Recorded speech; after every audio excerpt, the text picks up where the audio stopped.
सो दोस्तों आपको हमारा एक्सप्लेनेशन पसंद आए तो प्लीज वीडियो को लाइक और चैनल को सब्सक्राइब जरूर कर देना। So now come to the movie explanation. Movie की शुरुआत होती है और हम एक वाइफ को देखते हैं जो किचन में खाना बनाने के लिए जाती है, लेकिन वहाँ उसे अजीब अजीब सी आवाजें सुनाई देती हैं, इसलिए वो डर के मारे बाहर आ जाती है। और जब शाम को उसका हस्बैंड आता है तो वो उससे खाना मांगती है, पर वो उसे बताती है कि मैंने आज खाना नहीं बनाया। तो उसका हस्बैंड पूछता है कि क्या हुआ, तुमने आज खाना क्यों नहीं बनाया? तो वो बताती है कि किचन में से अजीब अजीब आवाजें आ रही थी, इसलिए मैंने खाना नहीं बनाया। अब उसको ये जाके उसका हस्बैंड चेक करता है तो उसे भी ये आवाजें सुनाई देती हैं, पर वो बोलता है कि ये वॉश बेसिन की आवाज है, तुम परेशान मत हो, प्लम्बर आके इसे ठीक कर देगा। फिर रात को जब ये दोनों लोग सो रहे होते हैं तो इसकी वाइफ जिसका नाम क्लेरा होता है वो पानी पीने के लिए उठ के जाती है, पर तभी इसके हस्बैंड यानी जॉन की आंखें खुलती हैं, पर वो दोबारा सो जाता है। पर कुछ देर बाद उसे दीवार से जोर जोर की आवाजें आती हैं, तो और उसे लगता है कि उसका पड़ोसी वोल्डर अपने घर की रिपेयरिंग कर रहा है, इसलिए वो उसे पहले तो दीवार के पास से ही रुकने के लिए बोलता है कि इस टाइम काम मत करो। लेकिन जब वो नहीं मानता तो वो उसके गेट पे जाके उसे भर भर के सुना के आता है और आके लेट जाता है, लेकिन ये आवाजें रुकने का नाम ही नहीं ले रही थी। और तभी उसे रियलाइज होता है कि ये आवाजें उसके पड़ोसी घर से नहीं बल्कि उसी घर से आ रही हैं, इसलिए वो अपने घर के एक रूम में जाकर देखता है जहाँ उसकी वाइफ मरी हुई हवा में उड़ रही थी, और वो उड़ते उड़ते अपना सिर यहाँ वहाँ दीवारों में चारों तरफ बहुत तेज तेज मार रही थी।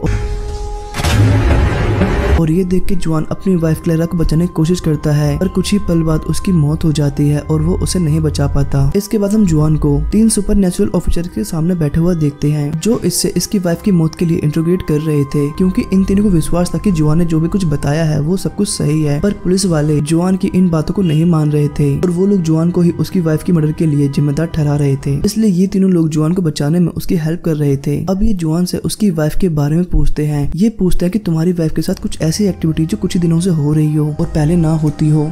जॉन बताता है कि पिछले ही हफ्ते हमारे घर के बाहर एक बच्चे का एक्सीडेंट हुआ था जो ऑन द स्पॉट मर गया था। साथ ही वो बताता है कि हमारा पड़ोसी वोल्डर वो कभी भी अपनी दीवार ठोकने लगता है, और पूछने पे वो बताता था कि मैं अपने घर की रिपेयरिंग कर रहा हूँ। इसके बाद हम वोल्डर को देखते हैं जो एक पैरानॉर्मल ऑफिसर से बात करने के लिए उसे कॉल करता है, पर उसकी असिस्टेंट बताती है कि वो अभी ऑफिस में नहीं है, तुम अपना मैसेज मुझे दे सकते हो। इसके बाद हम वोल्डर को उसके घर पे देखते हैं जहाँ सोते वक्त उसका बेड अचानक से हिलने लगता है और वो काफी डर जाता है, और डरते हुए वो नीचे देखता है पर नीचे कोई नहीं होता, पर सडनली हमें उसके बेड के नीचे एक घोस्ट दिखाया जाता है। इसके बाद वोल्टर दोबारा से उसी ऑफिसर को कॉल लगाता है, पर उसकी असिस्टेंट इस बार बोलती है कि आज वो कहीं चले गए हैं, तुम अपना वॉइसमेल मुझे दे सकते हो। पर वोल्टर बताता है कि मैं बहुत परेशान हूँ और मेरे साथ सुपर नेचुरल चीजें हो रही है, जिसमें उसकी असिस्टेंट मोरा बोलती है कि ये चीज तुम्हें प्रूफ करनी होगी, मतलब तुम्हें इसका प्रूफ देना होगा। इसके बाद वोल्टर घर आता है जहाँ उसे जॉन मिलता है, और जॉन उससे बोलता है कि तुम्हारी रिपेयरिंग की वजह से मेरी घर की छत चटक गई है। पर वोल्डर बोलता है तुम परेशान मत हो, मैं जल्दी रिपेयरिंग कर लूंगा। पर सच तो ये था कि वोल्डर किसी तरह की रिपेयरिंग का काम नहीं कर रहा था, बल्कि उसके घर में उसके अलावा भी कोई रह रहा था जो ये सब कुछ कर रहा था।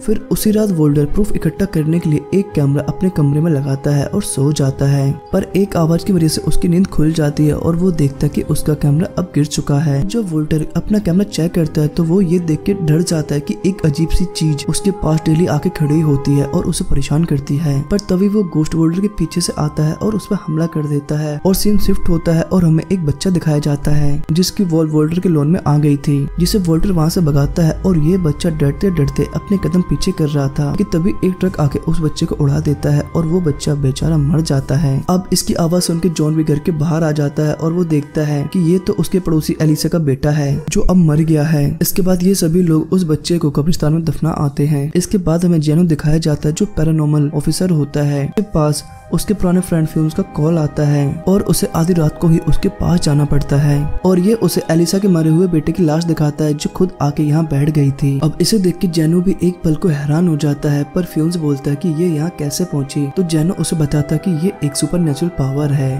पर उसके पास कोई प्रूफ नहीं था, इसलिए फ्यून्स उसे नहीं मानता क्योंकि वो एक पुलिस ऑफिसर था। तभी अचानक से उस लड़के के सामने रखा हुआ दूध का गिलास गिर जाता है, जिसे देख के ये डर जाते हैं। इसके बाद हम एक लेडी को देखते हैं जो वोल्डर की घर की फोटो खींच रही थी, जिसे जेनो देख लेता है, और ये लेडी मोरा होती है। तो जेनो मोरा के पास जाके बातचीत करता है और जेनो उसे बात करते करते एलिसा घर के पास ले आता है और उसे बताता है कि कैसे इसके बेटे की मौत हुई और कैसे उसकी बेटे की डेड बॉडी कब्रिस्तान से निकल के घर में आ गई है। और मोरा भी इसको देख के यहाँ काफी डर जाती है और ये दोनों लोग सुपर नेचुरल चीजों के बारे में बात करने लगते हैं। इधर एलिसा घर में एक बच्चा उसकी दीवार कूद के आता है जो एलिसा की बेटे की लाश को देख के डर जाता है और डर के मारे उसके मुंह से चीख निकल जाती है और भाग जाता है। उसकी आवाज सुन के जेन और मुरावी वहाँ आ जाते हैं। वो देखता है कि वहाँ एक बैग पड़ा है और वो इस डेड बॉडी को एक कपड़े में लपेट के फ्रिज में डाल देते हैं। कुछ देर बाद फ्यून्स आता है जो इस डेड बॉडी को यहाँ लेने आया था ताकि इसे दोबारा दफनाया जा सके, पर तभी अचानक से वो फ्रिज बहुत तेज हिलने लगता है, इसलिए ये लोग उस फ्रिज समेत उसको दफनाने का प्लान करते हैं। इसके बाद सीन शिफ्ट होता है और मूवी प्रेजेंट में आती है, जहाँ जुआन के सामने वो तीनों पैरानॉर्मल ऑफिसर बैठे होते हैं जो उससे उसके घर की चेकिंग के लिए परमिशन मांगते हैं। साथ ही वो उसके घर के आसपास के ओनर से भी उनके घर का इन्वेस्टिगेशन परमिशन ले लेते हैं। इसके बाद मोरा जियोन के घर इन्वेस्टिगेट करने के लिए आती है। मोजेंटोक और फ्यून्स वोल्टर के यहाँ इन्वेस्टिगेट करने के लिए जाते हैं। जेनो एलिसा घर पे इन्वेस्टिगेट करने के लिए जाता है। मोजेंटोक और फ्यून्स किचन में जाते हैं जहाँ की चीजें अपने आप ही हिल रही थी। वो इन्हें रोकने की कोशिश करता है कि तभी चाकू उसके हाथ के आर पार हो जाता है और रोजेंटोक ध्यान देता है कि उसके हाथ से निकलने वाला ब्लड कोई पी रहा है, इसलिए ये लोग ऊपर का ड्रॉर खोलते हैं लेकिन वहाँ कोई नहीं होता। इधर मोरा को भी जुआन के घर की चीजें हिलती हुई दिखाई दे रही थी और जियानो जो कि एलिसा घर पे था पर उसे वहाँ कुछ भी अजीब नहीं दिखता।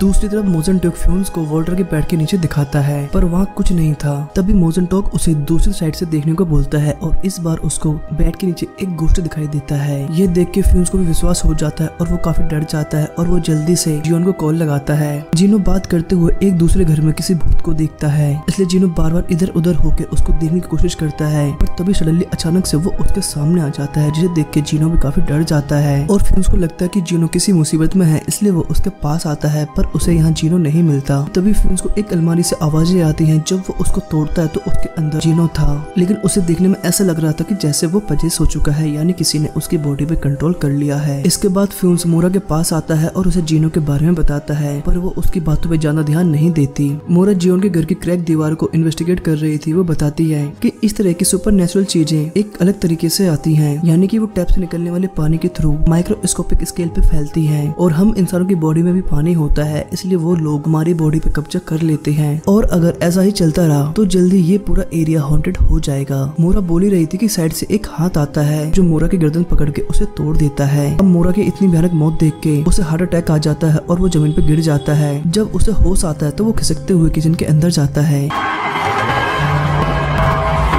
अब वो एलिसा से हेल्प मांगता है कि मुझे हॉस्पिटल ले चलो, लेकिन वो देखता है कि उसकी गाड़ी में पहले से ही उसका बेटा बैठा हुआ है, पर फिर भी डरते हुए वो उसकी गाड़ी में बैठ जाता है कि तभी मोरा की डेड बॉडी उसके पास आती है और चिल्ला के उसे बोलती है कि अभी भी वक्त है, तू सबको बचा सकता है। लेकिन अब फ्यूज को कुछ समझ में नहीं आता, इसलिए वो अपनी जान बचा के वहाँ से भाग जाता है। अब फ्यूज गैसोलीन लेता है और उसे लेके वापस उसी एरिया में आ जाता है और एलिसा घर में छिड़क के उसे जलाने लगता है, लेकिन वो देखता है कि एलिसा ने तो फांसी लगा ली है, पर फ्यूज उस पर भी गैसोलीन छिड़क देता है और बाहर आके आग जला देता है। पर जेनो जो कि अब पजेस है वो माचिस की तिल्ली को बुझा देता है, पर फ्यूज अपनी गन से एलिसा के घर को जला देता है। अब ये सीन यहीं कट होता है और हम फिर से जुआन को देखते हैं जिससे 3 नए ऑफिसर इन्वेस्टिगेट कर रहे हैं। ये जुआन को पुराने तीनों इन्वेस्टिगेशन ऑफिसर्स की फोटोज दिखाते हैं, जिन्हें देख के जुआन उनसे बोलता है कि ये जीनो है, इनको मैं जानता हूँ और ये इस वक्त तुम्हारे पीछे खड़े हुए हैं, पर इनका फेस जला हुआ है। पर ये तीनों पीछे देखते हैं तो वहाँ कोई नहीं होता, पर सडनली एक कुर्सी हिलती है और वो सीधा कैमरे की तरफ आती है और ये मूवी यहीं खत्म हो जाती है। सो थैंक्स फॉर वॉचिंग दोस्तों।